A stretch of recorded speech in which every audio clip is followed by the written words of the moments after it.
여호수아서 1장 7절, 8절, 9절 말씀 찾았으면 같이 합독하도록 하겠습니다. 같이 읽습니다. 시작.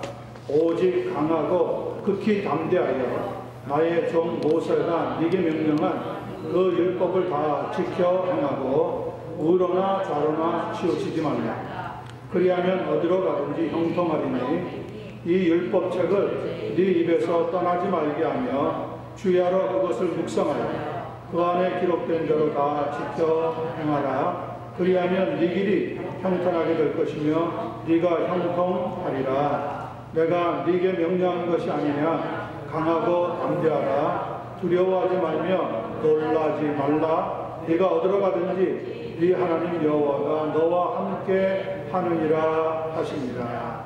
아멘. 한번 따라합니다. 신앙과 삶의 원칙. 신앙과 삶의 원칙. 오늘 말씀의 제목대로 우리에게 하나님이 귀한 영적인 교훈을 더하여 주시게 되기를 바랍니다. 운동을 하는 사람들에게는 한 가지 평범한 원칙이 있다고 합니다. 운동을 계속 꾸준히 되풀이하면 그 효과를 얻을 수가 있다는 겁니다. 하지만 운동을 멈추면 시작했을 때의 수준으로 되돌아갑니다. 그리고 연령의 증가와 더불어 그 효과는 소멸되고 만다는 겁니다. 이것을 가리켜 운동의 가역성 효과라고 부릅니다. 영어로는 reversal effectiveness라고 합니다.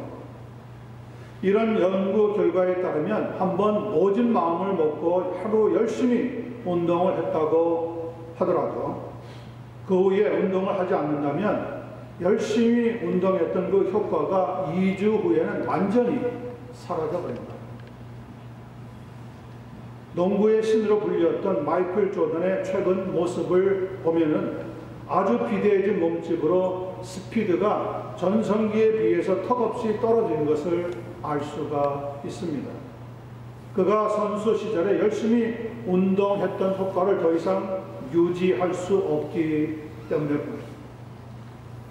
운동의 원칙은 꾸준히 지속적으로 계속할 때 그 수준을 오랫동안 유지할 수 있다는 겁니다. 여러분, 신앙에도 원칙이 있습니다. 이 원칙이 지켜져야 영적인 수준을 발전시키고 향상시킬 수가 있습니다. 주어진 본문 말씀을 그러한 각도에서 살펴나갈 때 주님께서 우리 모두에게 큰 은혜를 허락해 주시게 되기를 간절히 소원합니다. 7절 말씀 같이 나눕니다. 같이 읽습니다. 시작. 오직 강하고 극히 담대하여 나의 종 모세가 네게 명령한 그 율법을 다 지켜 행하고 뭐하지 말라고요? 우로나 좌로나 치우치지 말라. 그리하면 어디로 가든지 형통하리라. 우리가 읽은 말씀은 민족의 큰 별이요 하나님의 종이었던 모세라고 하는 사람이 세상을 떠나고 난 뒤에 그 후임으로 새로운 지도자가 되었던 여호수아에게 하나님께서 들려주신 말씀입니다. 오직 강하고 극히 담대하여라고 하신 말씀을 보니까 여호수아는 가나안 진출을 앞두고 상당히 긴장하고 또 불안한 마음을 가지고 있었던 것으로 느껴집니다. 그때 하나님께서 여호수아에게 그렇게 말씀해 주셨습니다. 오직 강하고 극히 담대하여 나의 종 모세가 네게 명령한 그 율법을 다 지켜 행하고 좌로나 우로나 치우치지 말라. 그리하면 네가 어디로 가든지 형통하리라. 우리가 다 읽지는 않았지만 바로 앞쪽에 있는 5절 말씀을 보면 네 평생에 너를 능히 대적할 자가 없으리니 내가 모세와 함께 있었던 것 같이 너와 함께 있을 것임이라. 내가 너를 떠나지 아니하며 버리지 아니하리라. 그렇게 또 말씀해 주셨어요. 여기서 어디로 가든지 형통하리라 하는 것은 하나님의 축복의 약속입니다. 이 하나님의 약속을 지키기 위해서 여호수아에게 한 가지 요구되는 것이 본문에 나옵니다. 그것이 무엇입니까? 거기에 보니까 하나님의 종 모세가 명령한 그 율법을 다 지켜 행하는 삶을 살아야 한다는 겁니다. 여러분, 그렇게 말씀을 지켜 행하는 삶이 되어지기를 간절히 소원합니다. Be careful to obey all the law my servant Moses gave you. 하나님의 종 모세를 통하여서 하나님이 들려주셨던 그 말씀, 네가 하나도 잃어버리지 말고 꼭 지켜 행하라. 그리하면 어떻게 한다고요? 약속의 축복이 따라옵니다. 네가 어디로 가든지 형통하리라. 자, 우리의 삶이 왜 형통하지 못할까요? 하나님의 말씀을 지킨다고 하지만 어설프게 지키거든요. 정작 중요한 결정을 내릴 때가 되면 말씀을 따라서 결정하는 것이 아니라 누구의 말을 듣고 아무개는 이렇게 했다더라. 어떤 애는 저렇게 나갔다더라. 그런 이야기를 듣고 결정을 하는 거예요. 그걸 보고 우리가 뭐라고 그럽니까? 무슨 귀요? 팔랑귀. 귀를 팔랑팔랑 하면서 이 사람 저 사람 이야기 듣다가 보면 아, 저렇게 해야 되는가 보다 하고 어느새 나도 모르게 하나님 말씀을 잊어버리는 거예요. 그러니 형통한 길로 나갈 수가 없죠. 하나님 말씀은 과학입니다. 이렇게 하면 이렇게 된다고 분명하게 말씀합니다. 거짓이 없어요. 그 말씀을 붙잡아야 된다는 것을 다시 한번 여러분들에게 부탁을 드립니다. 그리고 거기에 덧붙여서 부탁하신 하나님의 말씀이 나옵니다. 뭡니까? 우러나 좌로나 치우치지 말라는 겁니다. 그것이 여호수아에게 주어진 신앙의 첫 번째 원칙입니다. 말씀을 지켜 행하되 뭐 하지 말라고요? 좌로나 우로나 치우치지 말라.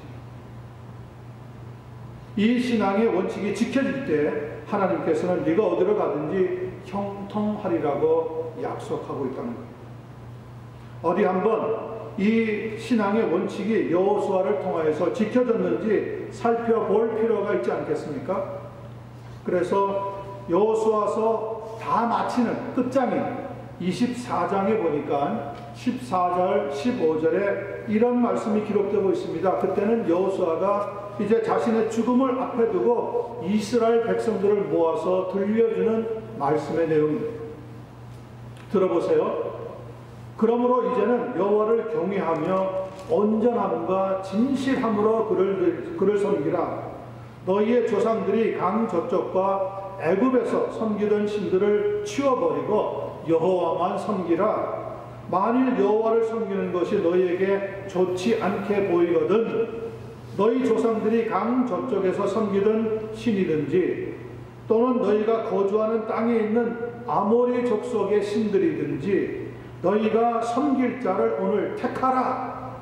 오직 나와 내 집은 어떻게 하겠다고요? 여호와를 섬기겠노라. 자, 1장에서 들려주셨던 이 말씀 치우치지 말라 좌로나 우로나 마지막 24장에 가서 보니까 여호수아가 죽을 때 남긴 말씀을 보니까 알겠는 거죠. 그는 좌로나 우로나 치우치지 않고 믿음으로 나아간다.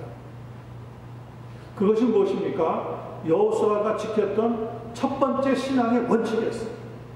좌로든지 우로든지 치우치지 않는다.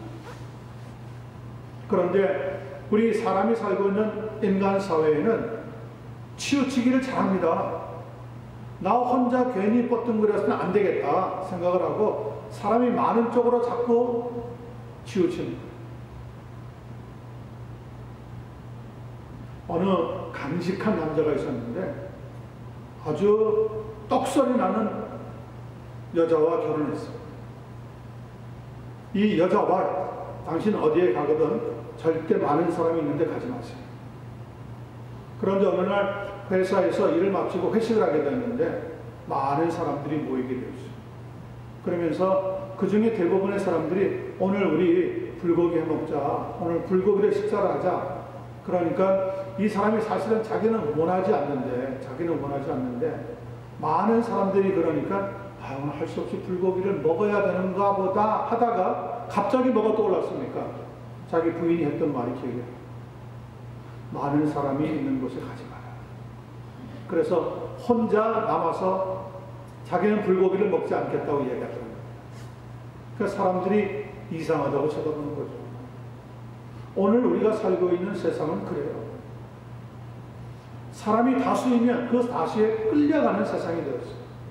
그것이 우유가 되든지 좌가 되든지 그런 성향이 어느새 굳어져 버렸다는 거예요. 하지만 성경은 뭐라고 얘기합니까? 좌로나 우로나 치우치지 말라. 극단적으로 나갈 가능성이 많다는 거예요. 그거는 하나님의 말씀의 의미가 아닌 거죠.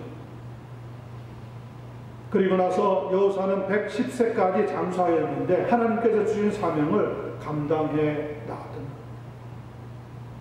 지금부터 2년 전인 2019년 2월 특별총회에서 미국의 UMC, United Methodist Church, 연합 감리교회라고 하는 곳이 있는데 그곳에서 결혼에 대한 정의와 동성애자, 목사 안수 금지에 관한 법을 통과를 시켜버렸어요. 연합 감리교단에서 동성애자는 목사로서 안수할 수 없다라고 금지하는 법을 풀어버렸다. 그리고 결혼도 남자와 여자가 결혼하는 전통적 결혼관만이 중요한 것이 아니라 동성끼리도 결혼할 수 있다고 감리교단이 아예 허락해버린 거예요. 통과시켜버린 거예요. 그리고는 찬성하는 그룹과 반대하는 그룹이 지난 2년 동안 서로 비난하고 갈등하면서 이제는 교단을 분리하려는 단계까지 이르게 되었습니다. 작년에는 코비드19 비상사태로 모임을 갖지 못하였지만 금년 6월 총회에서 결국 이 연합감리교단은 둘로 분리가 될 것이 결정적이라고 합니다. 자, 이 연합감리교회보다 약 7년 앞서서 2014년에는 PCUSA 미국 장로회라고 하는 곳에서 221차 총회에서 거의 40년 동안의 논쟁을 마친 다음에 결혼에 대한 새로운 정의를 내렸습니다.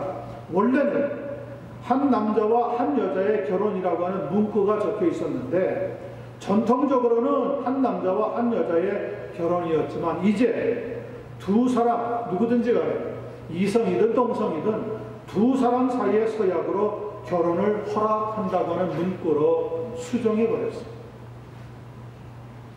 그리고는 동성애자 안수, 목사 안수 금지에 관한 법조차 역시 통과시켜버리고 말았습니다. 어떻게 동성애자를 목사로 안수할 수 있느냐고 호소해도 찬성하는 사람들은 이렇게 주장합니다. 현재 미국은 동성결혼이 합법화된 상황입니다. 그러므로 그것을 따르는 것이 시대적인 흐름입니다. 여러분, 교회가 정말 시대의 흐름을 따라가야 하나요? 세상의 다수가 동성결혼이 합법이다 라면 우리도 합법이라고 지지해야 하나요? 여기에 문제가 있는 거죠. 연합감리교회 미국 장로회, 우리는 미국 장로교라고 불러요. PCA예요. PCUSA라고 하는 것은 저희들하고 신앙사깔이 조금 달라요. 굉장히 진보적이에요. 거기에서는 결혼에 대해서도 동성애자에 대해서도 아주 관대하게 그들이 가지고 있었던 법을 바꿔버렸어요. 수정해버렸어요. 그리고 통과시켰어요. 결국 미국 장로회는 둘로 갈라져서 교단이 지금 나눠져 버렸어요. 연합감리교단도 이번 6월달, 이번 달이네요. 이번 달에 아마 둘로 갈라지기가 확정적이라고 합니다. 성도 여러분, 한 국가를 지키는 법이 있는 것처럼 교회에도 법이 있습니다. 교회를 움직이는 법은 당연히 성경입니다. 성경은 교단이나 교회의 법을 능가한 겁니다. 우리가 고백하고 있는 웨스트민스터 신앙 고백서에 따른 대요리 문답 3번을 보면 하나님의 말씀이란 무엇인가? 라고 질문하고 있습니다. 거기에 대한 대답은 구약 성경과 신약 성경이 하나님의 말씀이고 따라서 신앙과 순종의 유일한 기본입니다. 이렇게 답하고 있습니다. 디모데전서 3장 2절 말씀 들어볼까요? 그러므로 감독은 목사가 되는 사람이죠. 책망할 것이 없으며 한 아내의 남편이 되며 라고 분명히 못 박아 말씀하고 있단 말이에요. 여러분, 전능하신 하나님께서, 모든 것을 알고 계시는 전지하신 하나님께서 글쎄 이 시대의 상황과 흐름을 내다보실지 몰라서 성경을 그렇게 기록하도록 만들었을까요? 하나님을 천치 바보로 알지 않은 이상은 그럴 리는 없을 거 아니에요. 2000년 전이든 지금이든 하나님의 말씀은 동일하게 진리가 되어야지만 믿을 수 있단 말이에요. 저는 하나님의 말씀은 진리라고 믿습니다. 그런데 연합감리교단도 미국 장로회도 어떻게 된 겁니까? 좌로나 우로나 치우친 거죠. 이 시대의 흐름을 따라가는 것은 결국은 그 교회를 죽이는 거예요. 서구교회가 그랬지 않습니까?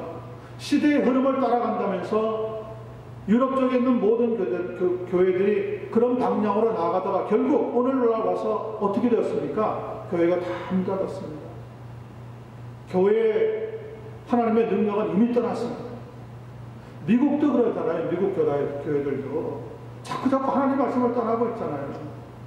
하나님의 말씀을 떠나면 하나님의 영도 떠나는 거예요. 우리 한인교회들은 어떨까요? 우리 한인교회들도 점점점 그런 모습이, 하나님의 말씀을 떠나는 모습이, 그래서 자꾸 세상을 닮아가는 모습이 나타나고 있어서 안타깝기만 한 거예요. 치우치면 망할 수밖에 없습니다. 시편 1편 1절에 이런 말씀이 나옵니다. 복 있는 사람은 악인들의 꾀를 따르지 아니하며 치우치지 않는단 말이에요. 죄인들의 길에 서지 아니하며 어느 한쪽으로 극단적으로 나가지 않는다는 거예요. 오만한 자들의 자리에 앉지 아니하느니라. 누가요? 복 있는 사람. 그럼 어떻게 합니까? 하나님의 말씀을 붙잡는 사람입니다. 성도 여러분, 정치나 사상이나 학설이나 소문에 너무 지나치게 치우치지 말고 우리는 믿음의 주여 또 온전케 하시는 예수를 바라볼 수 있는 믿음의 사람들 될 수 있기를 우리 주님 예수님의 이름으로 축원합니다. 두 번째 봅니다. 8절 말씀 보겠습니다. 이 율법책을 네 입에서 떠나지 말게 하며 주야로 그것을 어떻게 하라고요? 묵상하여 그 안에 기록된 대로 다 지켜 행하라. 그리하면 7절 말미와 같은 말씀이에요. 네 길이 평탄하게 될 것이며 한 가지 더 붙이는 것은 형통하니라 평탄하게 될 것이라 하는 말씀이 하나 더 붙어 있습니다. 자, 분명히 7절에서 나의 종 모세가 네게 명령한 그 율법을 다 지켜 행하고 우로나 좌로나 치우치지 말라고 권면하셨던 하나님께서는 8절에서 여호수아에게 이 율법책을 네 입에서 떠나지 말게 하고 주야로 그 말씀을 묵상하여 그 안에 기록된 대로 다 지켜 행하라고 명령하고 있는 겁니다. 바로 그것이 여호수아에게 주어졌던 신앙의 두 번째 원칙입니다. 이 신앙의 원칙이 지켜질 때 하나님께서는 형통케 하시는 것만이 아니라 네 길이 평탄하게 될 것이라고 약속의 축복을 더하고 있습니다. 여호수아는 이 하나님의 말씀을 붙잡고 묵상하면서 순종하고 요단강을 건너갔습니다. 그리고 그 이후에 하나님께서는 여호수아를 통하여 가나안 땅에 들어가서 여리고 성과 아이 성을 정복하게 도우셨고 가나안 땅에 이미 살고 있었던 7 부족을 내쫓아 버리도록 도우셨고 이스라엘의 12지파가 약속의 땅 가나안에 거주하고 정착할 수 있도록 도우셨다고 성경을 통하여 증거하고 있습니다. 뭐 하니까요? 주야로 하나님의 말씀을 묵상하면서 그 말씀에 순종하며 나가니까 그 뒷일을 하나님께서 도와주시더라는 거예요. 성도 여러분, 환경이 어렵습니까? 그렇다면 그 환경을 보시지 말고 그 환경보다 더 크신 하나님을 보시고 그분을 의지하시기를 부탁을 드립니다.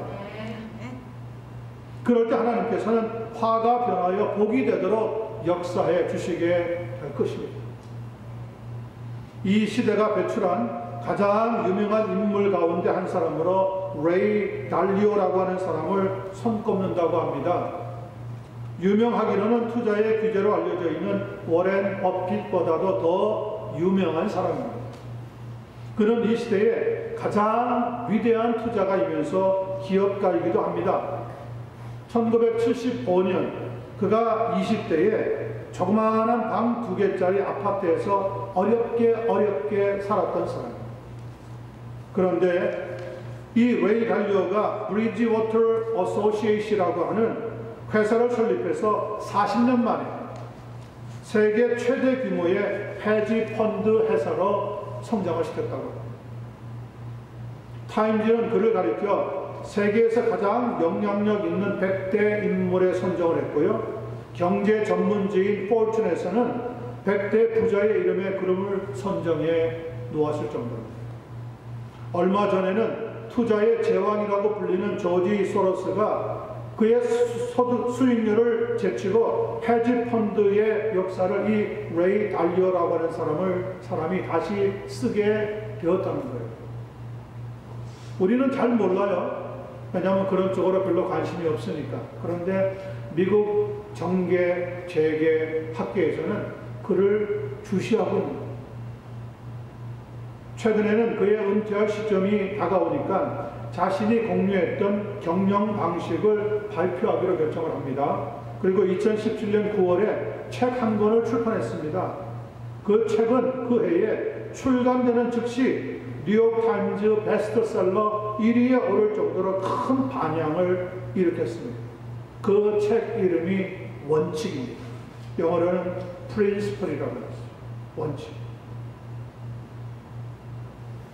그는 그의 책 서문에서 이렇게 고백하고 있습니다.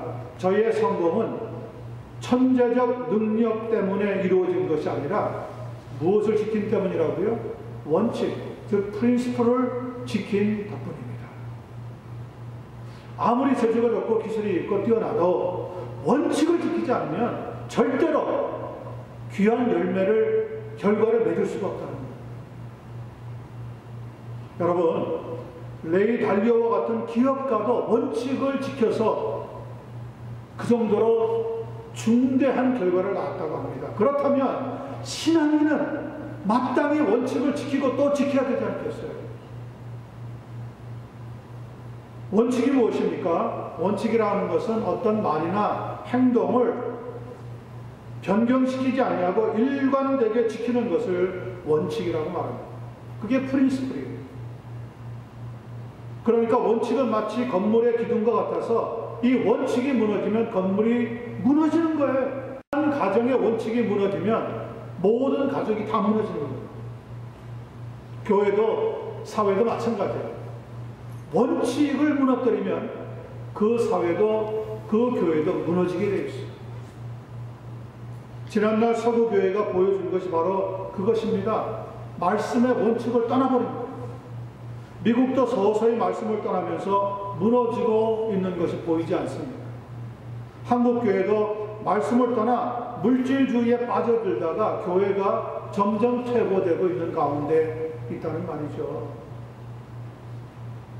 저는 지금 원칙주의자가 되자고 말하는 것은 아닙니다. 원칙주의는 또 다른 율법주의와 비슷하기 때문에 종종 융통성이 없다, 고지식하다, 정의 없다고 하는 지적을 받을 수밖에 없습니다. 그러나 성경에 나와 있는 믿음의 원칙은 지켜져야 한다는 거죠. 왜냐하면 원칙은 기준이고 근본이기 때문에 그렇습니다. 한국의 문재인 현 대통령이 취임하면서 뭐라고 공언했습니까? 기회는 평등하고 과정은 공정하며 결과는 정의로울 것이라고 공언했습니다. 지난 4년 반 동안 그 선언한 내용이 지켜졌습니까? 왜 문재인 정부 초반에는 70% 높게는 80%까지 올라가던 지지율이 지금은 30대 밑에 하락하면서 폭락하고 말았습니까? 그의 정부가 지난 4년 반 동안 그들이 내세웠던 이 원칙을 하나도 지킨 게 없거든요. 저는 누구누군지 사람의 이름은 밝히지 않겠습니다. 그러나 이름만 들으면 알만한 사람들이 그 문재인 정부 밑에서 실력자들이었거든요. 세력을 가지고 있던 사람들이란 말이에요. 그런데 그 사람들을 이그잼 해보니까, 그 사람들을 청문해보니까 드러나는 문제들이 속속속 그들이 지금까지 틀려먹었다고, 한국 사회는 이래서 무너졌다고, 망했다고, 썩었다고 하던 그 모습보다 더 썩은 모습들을 보여주므로 국민들이 실망하고 또 실망하게 되었다는 거예요. 어떤 사람은 그런 말을 했대요. 문재인 정부를 대통령 선거에서 찍어줬던 이 손목을 자르고 싶다. 얼마나 극단적인 발언입니까? 그 정도로 지금 완전히 실망하고 또 실망하고 있는 가운데입니다. 기회는 불평등했고요. 과정은 불공정했으며 결과는 정의롭지 못했기 때문에 그렇습니다. 그래서 20대, 30대는 등을 돌리고 말았어요. 자신이 세웠던 원칙을 지키지 못할 때 그런 결과를 우리는 거두어 들일 수밖에 없습니다. 시편 1편 2절과 3절을 보면 신앙의 원칙을 우리에게 이렇게 알려주고 있습니다. 오직 여호와의 율법을 즐거워하여 그의 율법을 주야로 묵상하는 자다. 누가요? 복이 있는 사람은 무엇을 한다고요? 하나님의 말씀을 주야로 묵상하는 사람이라는 거예요. 그리고 그 묵상한 말씀에 따라 지켜 행하는 사람이야말로 하나님으로부터 복을 받는 사람이라는 거예요. 그것이 신앙의 제2원칙이었다는 거죠. 그래서 여호수아에게도 네가 하나님의 말씀을 주야로 묵상하고 그 말씀을 다 지켜 행하면 네 길이 평탄하게 되고 네가 형통하게 될 것이라고 하나님의 약속이 따라오게 되었던 거예요. 하나님의 말씀에 묵상하면서 그 안에 기록된 대로 다 지켜 행하면 성경은 이런 약속을 축복으로 보장해주고 있습니다. 그는 시냇가에 심은 나무가 철을 따라 열매를 맺으며 그 잎사귀가 마르지 아니함 같으니 그가 하는 모든 일이 다 어떻다고요? 형통하리라. 믿습니까? 하나님 말씀이 그렇게 지켜지게 될 줄로 믿습니다. 정말 하나님의 말씀을 묵상하고 있는지 우리가 우리 자신을 스스로 한번 점검해 볼 필요가 있습니다. 묵상이라고 하는 것은 소가 되새김질하는 것과 아주 흡사합니다. 소는 사람과 달라 위가 4개나 있다고 하지 않습니다. 그래서 소를 보면 항상 여물을 먹고 있는 모습이 나타납니다. 근데 그것은 지금 먹은 것이 아니라 이미 한 번 먹어서 첫 번째 위에서 소화가 되고 두 번째 위로 넘어갔던 것을 끄집어내어가지고 또 잘게 씹어서 넘기면 이것이 제3위로 가는데 시간이 지나면 또 제3위에 있던 위에 있는 그 먹이를 끄집어내서 또 잘근 씹어서 4번째 위로 보내는 거예요. 4번째 위에는 완전히 소화가 되어가지고 자기의 온몸에 골고루 영양분이 섭취가 돼요. 하나님 말씀을 묵상하자 그러니까 한번 쓱 읽고 이렇구나. 이 말씀에 뭐가 있나. 이렇게 넘어가는 것은 전혀 효과가 없습니다. 말씀을 또 읽고 또 이해하고 그 말씀을 또 암송하고 그 말씀을 또 지켜나가고 그 말씀에 따라 내 삶을 어떻게 적용시키나 하면서 나아갈 때 그 말씀의 묵상의 능력의 역사가 나타나게 됩니다. 여러분, 예수님은 아예 구약 성경 하나님 말씀 전체를 다 묵상하고 알고 계셨습니다. 그래서 신약 성경을 열어보면 복음서에 기록되었을 때 하나님께서 말씀하시기를 이런 말씀이 계속해서 인용되고 있는 것은 이미 이 구약 성경에 있는 모든 말씀을 다 깨닫고 알고 계셨다고 하는 거예요. 그래서 예수님의 말씀은 다른 랍비들 혹은 서기관들이 하는 말과 달리 은혜스럽더라고 고백하고 있어요. 말씀의 능력을 붙잡는 여러분과 제가 되어서 특별히 말씀을 묵상하되 주야로 묵상하면서 하나님의 말씀을 지켜나갈 수 있는 능력의 소유자들이 되기를 간절히 소원합니다. 누구든지 하나님의 말씀을 떠나면 실패합니다. 말씀 묵상을 통하여 신앙이 회복되고 우리의 삶도 형통함의 역사가 나타나기를 주님 예수님의 이름으로 간절히 축원합니다. 세 번째 보겠습니다. 9절입니다. 같이 읽겠습니다. 9절입니다. 시작. 내가 네게 명령한 것이 아니냐. 강하고 담대하라. 두려워하지 말며 놀라지 말라. 네가 어디로 가든지 네 하나님 여호와가 너와 함께 하느니라 하시니라. 여러분, 현대는 여기저기서 대형 사고들이 터져 우리를 깜짝 놀라게 하는 시대입니다. 한국에서는 5층짜리 건물을 해제하다가 무너져서 여러 사람이 죽고 뉴스에 큰 방향을 일으켰습니다. 어제 중국에서는 15층짜리 아파트가 무너져서 수백 명의 사상자를 냈다고 합니다. 오늘날은 언제 어디서 어떤 사고가 터질지 몰라서 전전긍긍하는 형편이란 말이죠. 그럴지라도 하나님께서는 우리에게 강하고 담대하라, 두려워하지 말고 놀라지 말라고 부탁하고 있습니다. 왜냐하면 네가 어디로 가든지 네 하나님 여호와가 너와 함께 하느니라 하는 약속의 말씀을 주셨기 때문에 그럽니다. 그리고 이 말씀은 예수님께서도 이 세상을 떠나기 전에 불안해하던 제자들에게 들려주셨던 말씀이기도 합니다. 마태복음 28장 20절에 보면 볼지어다 내가 세상 끝날까지 너희와 항상 함께 있으리라. Surely I am with you always to the very end of the age. 이 세상 끝날까지 내가 너와 함께하리라. 내가 너를 지켜주리라. 그렇게 함께 하시는 주님이 이 시간에도 우리와 함께하고 있다는 것을 믿으시기를 바랍니다. 우리가 신앙의 원칙을 지키면서도 이 말씀을 내가 너와 항상 함께하리라 하는 말씀을 잊지 않고 기억해야 한다는 거죠. 여기서 강하라고 하는 것은 육체적으로 건강하고 또 탄탄하라고 하는 말이고요. 담대하라고 하는 것은 우리의 마음에 두려움이나 불안감을 떨쳐버리고 평안으로 채우라고 하는 의미를 가지고 있습니다. 그러니까 우리 마음의 자세가 얼마나 중요한지 모릅니다. 이 마음 씀씀이를 좁게 쓰면은요, 좁은 능력밖에 나타나잖아요. 그런데 이 마음을 다른 사람을 나보다 낮게 여기는 마음을 가지면 하나님께서 놀라운 축복으로 갚아주시기를 시작해요. 히브리서 10장 35절은 이렇게 말합니다. 너희 담대함을 버리지 말라. 이것이 큰 상을 얻느니라. 담대하다 그러니까 무슨 깡을 부리라는 게 아닙니다. 안 되는 데만 지독하게 깡을 부리면서 자기가 대단한 사람인 것 같이 큰 소리 치지 말라는 거예요. 그런 건 아니에요. 강하고 담대하다는 것은 우리의 신체를 강하게 훈련시키고 우리의 마음에 하나님의 평강으로 채워나가는 것이 강하고 담대한 삶입니다.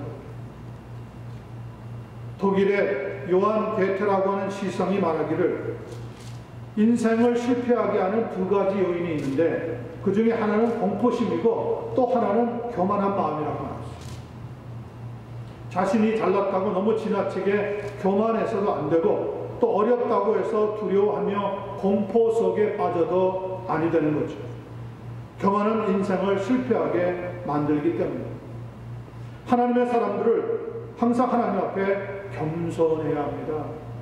우리 주님 예수님께서 자기 자신에 대해서 이렇게 말씀하셨습니다. 마태복음 11장 29절에 보니까 나는 마음이 온유하고 겸손하니 나의 멍에를 메고 내게 배우라.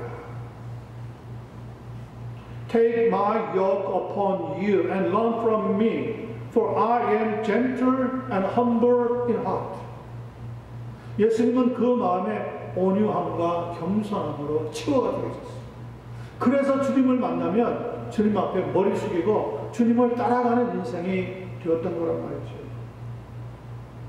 베드로전서 5장 5절과 6절도 이런 중요한 영적인 교훈을 주고 있습니다. 그러므로 하나님의 능하신 손 아래에서 뭐하라? 겸손하라. 때가 되면 너희를 높이시리라. 믿습니까?